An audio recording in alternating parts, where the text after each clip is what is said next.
starts his day here, breaking us off in this semi-final, race to 11. Vâng thưa bạn, đó là cú phá bi ăn ở con bi số 8 của Carlo Biado. Phía sau bàn này. Và đó là một cú kick and stick rất hay của Carlo Biado. Cực kỳ nhẹ nhàng.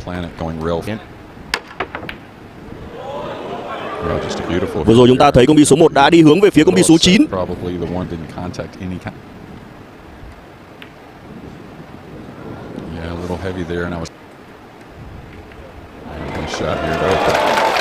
Khi mà con bi số 2 này không còn đường riêng và thực hiện một cú thủ bi.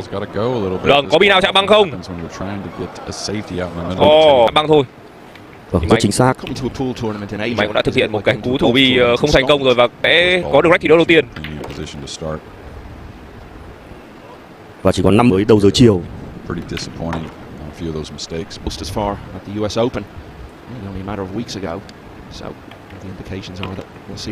Theo như lịch dự kiến của ban tổ chức thì cũng phải được nghỉ ngơi một chút.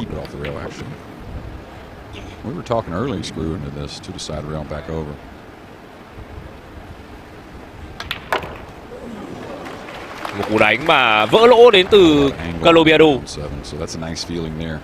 Ngồi tại nhà thi đấu này và nghe tiếng bi rơi xuống rất là sướng tai. Như vậy là tỷ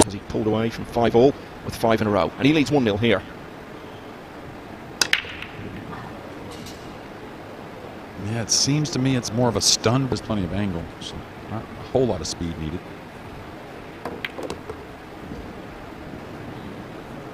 Vừa rồi là cú đánh con bi số 1 phải hơi một chút từ cái việc mà đánh từ con bi số 3 để mở má ra con bi mục tiêu số 4 và sau đấy là ra bi số 5 nữa. Và sau all the players know, you know, again like Abbey open the show and this guy starts to get more comfortable. The ability is really off player. Those two little stories kind of sum up what last year was like for him. All right, threading the needle by the green six there. Vâng, cuối cùng thì cũng nhau và tôi tin rằng tỷ số sẽ là 1-1 mà thôi. Vâng, xin cảm ơn khán giả Đức Nguyễn đã donate khéo ở con bi chủ đó. Was world champion. Was in London. They beat Qatar. They beat the Netherlands. Two fairly close matches. And lost. Pretty good stuff here. Was a huge difference in all these matches towards the end. Vâng ạ, cực kỳ là chắc tay. Và tỷ số đã được cân bằng 1-1 cho tính định hướng cho các ván đấu tiếp theo. Nếu Johann Chua phá tốt thì anh sẽ nắm rất nhiều lợi thế. Yeah, much more of a draw stroke you saw there. I think minimal cue ball movement if you can. Yeah. Oh wow. Oh, you really put a stroke on that ball. Gotta give it time to catch though. Một va chạm không may mắn rồi. At the beginning of the match, it seems like he's not worried about it, but his natural pace seems to speed up a little bit. Sẽ là một cú đánh khá rủi ro về con bi chủ đây. Có khi là rằng được một băng ra và gõ được vào đầu bi số 8 thì phải nói là siêu hay. Well, I'll tell you what, there's really a long line of great Filipino players that was more textbook with the cueing action. This has got to slow down big time though. Was he trying to bump the 8? Chỗ gần Johann Chua đang đứng. It's going to slide a bit. This may give a little more at the 8 than we think.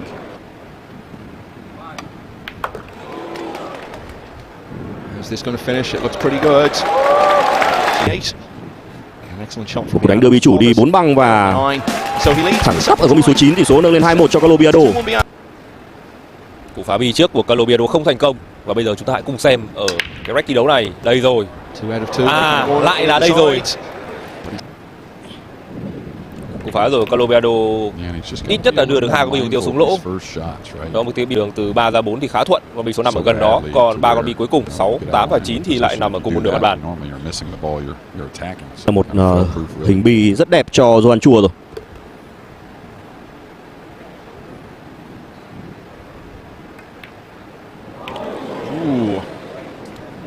Vâng, quỹ đạo con bi chủ hiện tại đang ra con bi số 6 tương đối là mỏng. Hoàn toàn thể xử lý được. It's almost like he kind of started over these two shots. There's not going to be a mistake here, you can figure, but just look rất cẩn thận. in this match and possibly the next one. Phương án xử lý an toàn trong tình huống phải với lên ở giữa bàn của Johann Chua. Chua was always a massive favorite to win the rack from there. That's exactly what he's done. Đây là cú phá bi của người mà đang có phong độ tốt nhất của đội châu Á. Yeah, so far the break looks much easier. Tại các giải thuộc hệ thống của WNT. Using the 5-9 maybe. This is going to leak a little bit, I think. Bi số 2 và bi số 3 vẫn cần sự chi tiết về con bi trắng. Bi số 3 đã bị lấp bởi con bi số 9 và con bi số 5 vào hai lỗ góc gần đó rồi.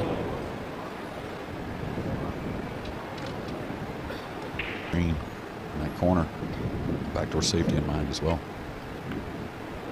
This is way thin, so he's going to need some real help with the. Một tình huống thủ tôi đánh giá là rất chủ động đến từ Johann Chua, đã soi được cái đường riêng rồi.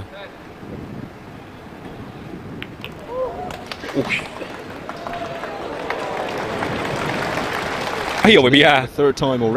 Táng được con bi chủ xuôi xuống phía dưới.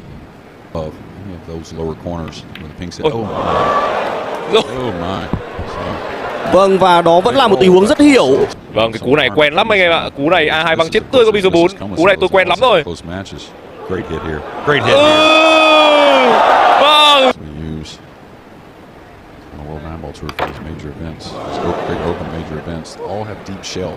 Quá hay, một tình huống trô con bi chủ về. Mặc dù bi số 4 đang nằm ở trong miệng lỗ rồi, nhưng mà để hạn chế những tình huống không dự đoán trước được bởi băng thì Carlo Biado đã trô trực tiếp con bi chủ về và dùng băng bên trái để xả ra bi số 5. Rất chủ động. Trong tình huống vừa rồi chúng ta sau khi va chạm với con bi mục tiêu số 5 thì chúng ta thấy con bi chủ thậm chí nó có một cái nhịp dừng khoảng chừng là 2 giây rồi nó mới tiếp tục quay trở về.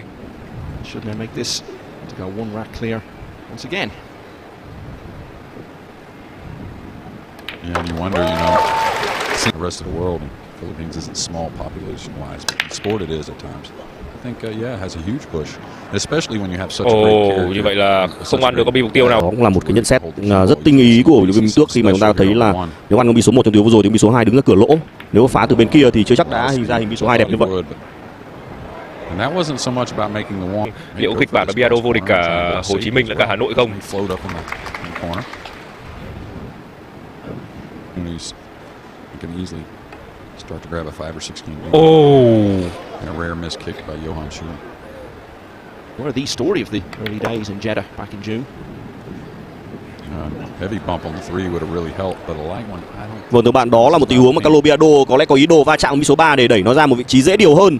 Ở thời điểm đầu tiên của giải đấu, khi mà được hỏi rằng là nghĩ rằng ai sẽ vô địch thì tôi có nêu ra 3 cái tên, đó là Federer, Shane Van và Copini. Không hay một chút nào trước Harry.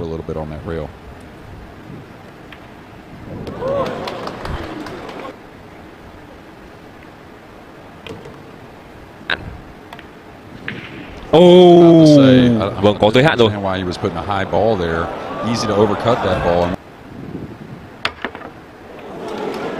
Vâng, suýt chút nữa thì được. Và bây giờ nếu hở đó, điểm hy vọng cho em của anh Chua.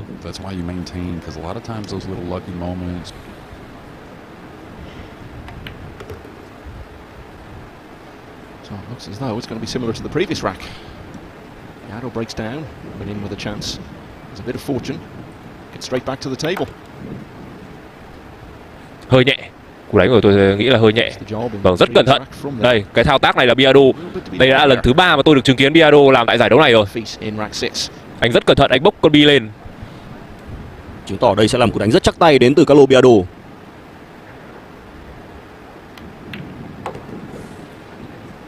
Suýt chút nữa thì anh đã vào giày con bi mục tiêu số 8. Chúng ta thấy được con bi số 8 đi sát vào mép phải của lỗ theo cái góc nhìn vừa rồi.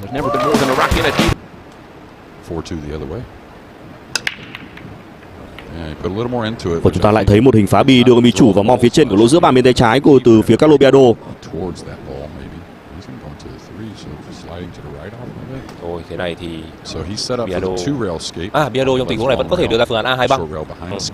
Bị cái tuột vào sau đầu con bi số 2. Vâng ạ, như tôi đã nói thì nó tuột về con bi số 8 kia thì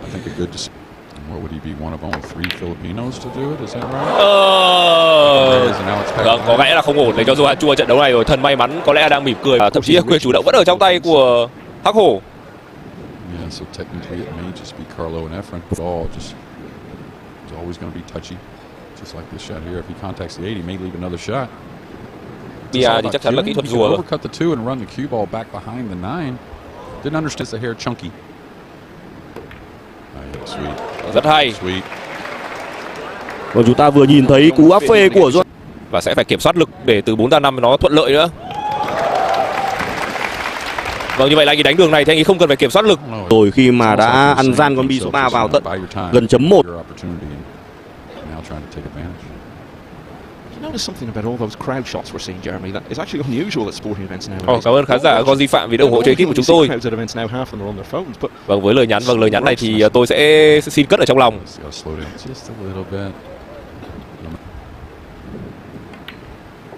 Số 6 rồi mà trượt thì quá đáng tiếc dành cho anh, sẽ là một cái vết thương lòng rất lớn.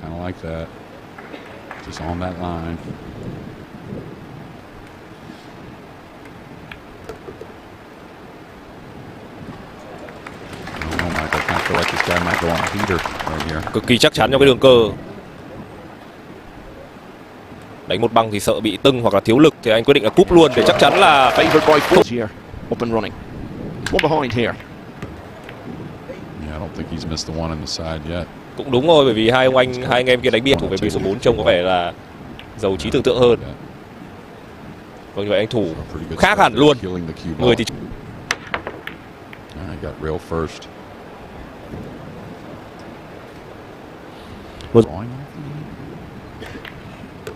Rồi.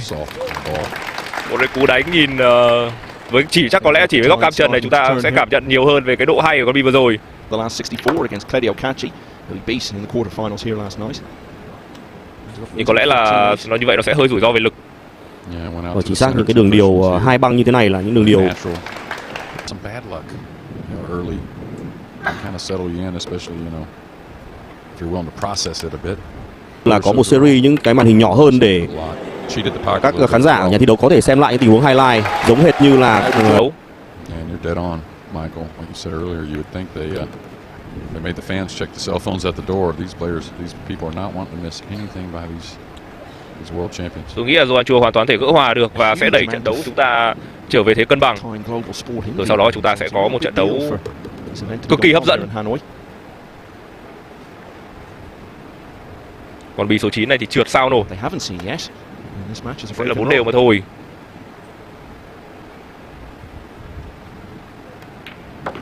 Still waiting for that. Some of these matches. Chua looking to go in front for the first time. Yeah, the one down. He still really hasn't come away with a whole lot off. Johann Chua. Như vậy là anh chọn vào má bên trái theo góc cam này. Cú thủ rất hay. The 3-8-9, something like that. You could pocket it as well.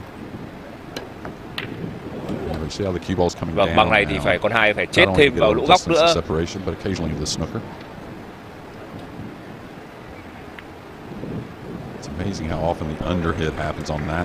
Thường là bị thiếu lực giống như Johann Chua trong tình huống này. Có thể kể đến cái tình huống mà Kopichi ăn rất chắc chắn con bi mục tiêu số 5 và sau đó thực hiện một cái cú ghép 6-8-9. Lỗ góc phía trên bên tay trái. Vâng, không cú đánh đi hai băng. Rất mỏng. Vâng, không được rồi. Biado đã chỉ rồi các bạn nhé. Biado đã chỉ lỗ rồi. With Carlo Biado, do they recognize things about each other a bit more than we do? Bạn Open mà bạn trai bạn ấy mặc ở bên cạnh, bạn ấy không diện áo đôi. You would recognize when they were playing. He's starting to not feel good. Cú đánh vừa rồi là mang ý tưởng gì ấy? Stroke start the table. That's gone badly wrong for Chua. Well, he's uber aggressive, and that one there was really pushing it on the. Vâng, nếu mà xem Johann Chua thi đấu nhiều thì có lẽ chúng ta đã quen với những tình huống mà anh xử lý những tình huống trơ vơ như vậy. Đúng là đối với Minh Tước sử dụng từ quẫn hoặc là vô cùng thiếu ý tưởng. Có lẽ là thời gian cũng sắp hết cho cú đánh đó của Johann Chua.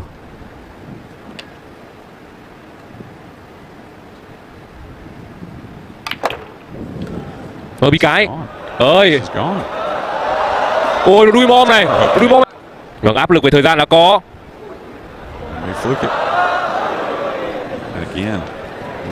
Vâng, và tôi nhìn những cú đánh trong quá thi đấu này, tôi lại muốn tham gia Hanoi Open năm sau rồi. Lại muốn được nộp tiền cho các anh. Beautiful stroke feathering the 7 in the side and really at a light speed. Most would have tracked the cue ball around for the 8 in the middle.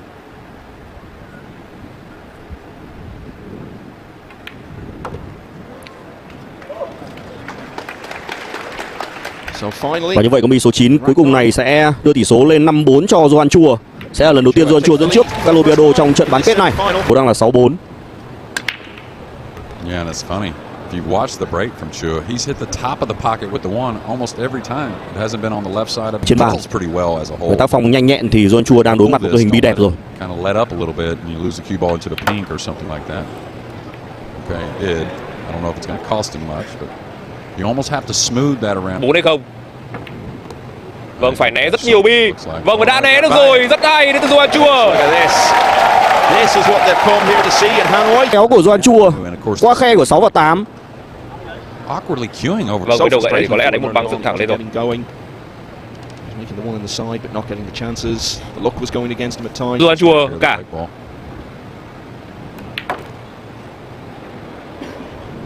Just a couple more inches. Vị trí của bi chủ ở tầm giữa bàn là đẹp.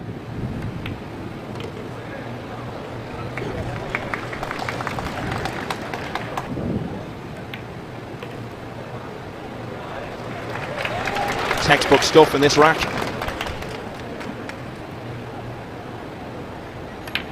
It's another break and run.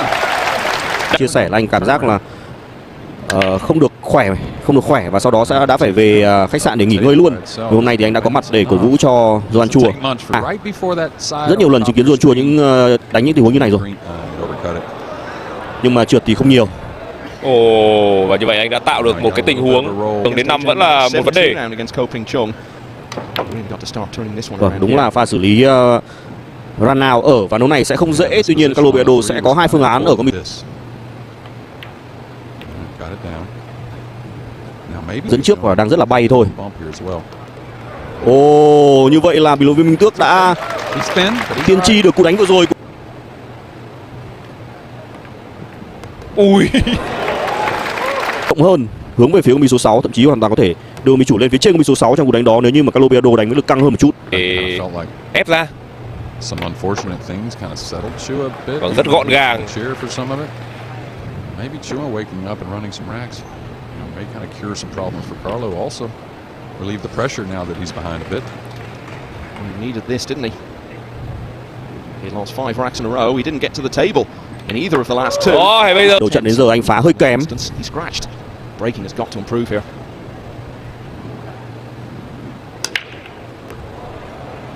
Yeah, beautiful connection on the rack there. Maybe a bit of. Is he going up table here? Watch out. Okay, so he had to push out the. Làm gì đấy rồi hai trôi về cái phía băng dài bên tay phải kia. Ồ. Không phổ biến đâu. Cú này thủ có sau được đầu bi số 3 không? Như vậy là có anh em nhé. Good stuff behind. Sweet hit. Really soft. Và một cú nhảy kick and stick không hoặc thực hiện một cú chạy đạn nổ. Downward. Okay. Just didn't really have much. He was trying to get some type of separation and sometimes a little preference. Okay, you don't want to get an angle on the 3 though, because the 4 is a little bit funny. I would have liked to come one cushion. All right, he's got to command the speed. I guess it's the draw stroke. Oh, yeah, nice. Một vị khán giả có hỏi rằng là nếu chạy an toàn và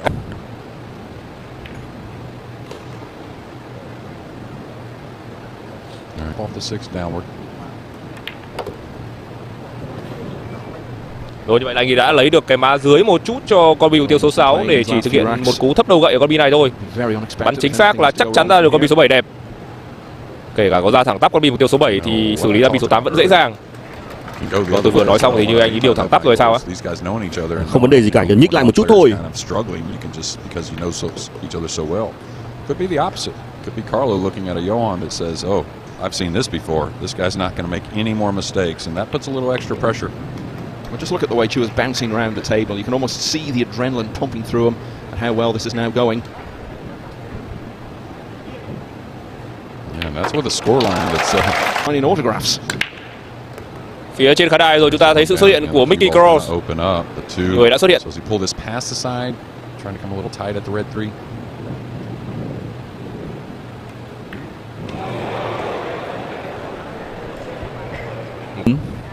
Đúng rồi, như vậy tôi đang định nhắc về cái anh ui. I don't know what it Lại phải né rất nhiều con bi ở phía trên.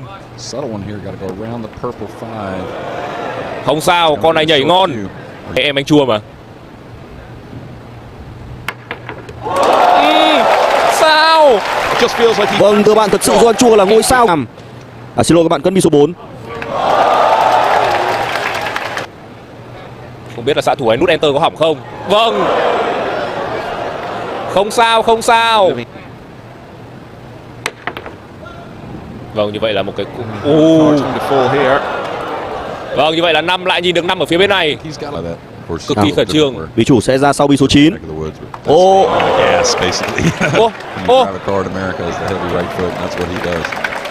Cá coi thì đúng hơn. He's making some really good shots, but so you're changing the stroke quite a bit. Carlo's lost the plot, as Carl says. Không có sự tự tin thì Biado cũng giống như là các cầu thủ đã thất bại trước Johann Chua mà thôi. Vâng, vừa rồi tôi nhìn được hình ảnh một thế nào nhỉ? Một chú mèo nhà các bạn ạ.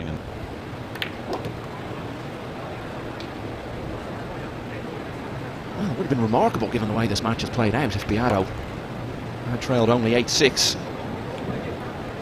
even 9-5. You could argue doesn't fully reflect how things have transpired here. That's what we've got. Và thưa bạn, tỷ số được nâng lên 9-5 cho thứ 15 Johann Chua phá bi khi tỷ số đang là 9-5. To do here in Hanoi first, 9-5 to Chua. Well, I'm glad you gave me a little.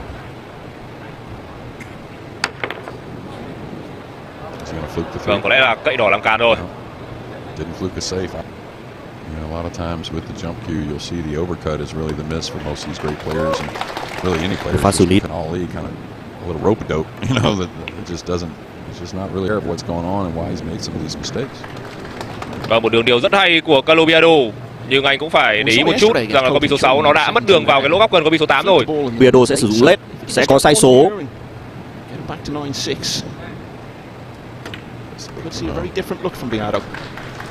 He's going to get on the rail. Carlo Biado có thể thực hiện một cú bóc con bi số 7 mỏng để ra đạn cũng được, hoặc là cân chết luôn thì không có gì để nói nữa. Tôi nghĩ là cân chết luôn, rất quyết tâm rồi. Vừa rồi là một cú đánh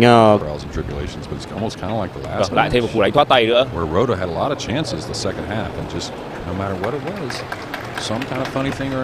Thôi, còn lực thì Johann Chua mặc kệ rồi đấy. Vâng, và Johann Chua còn cách điểm hưu của trận đấu này một con bi số 9 cuối cùng mà thôi. Simply proved unable to capitalize, and it all adds up to Johann Chua to go through to his second major final of the year. Xin cảm ơn Caramel. Ở trận đấu này.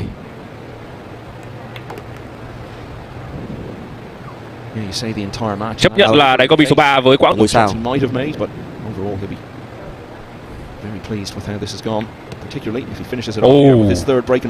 Chua thôi, nhưng mà khoảng cách nó lại hơi bị Sam tí tẹo.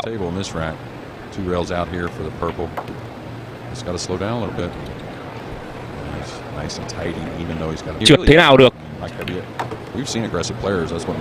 Rồi là một cú đẩy cú lê với lực trung bình và Johann Chua cũng cài một. Không thể chiến thắng được người Đan Mạch.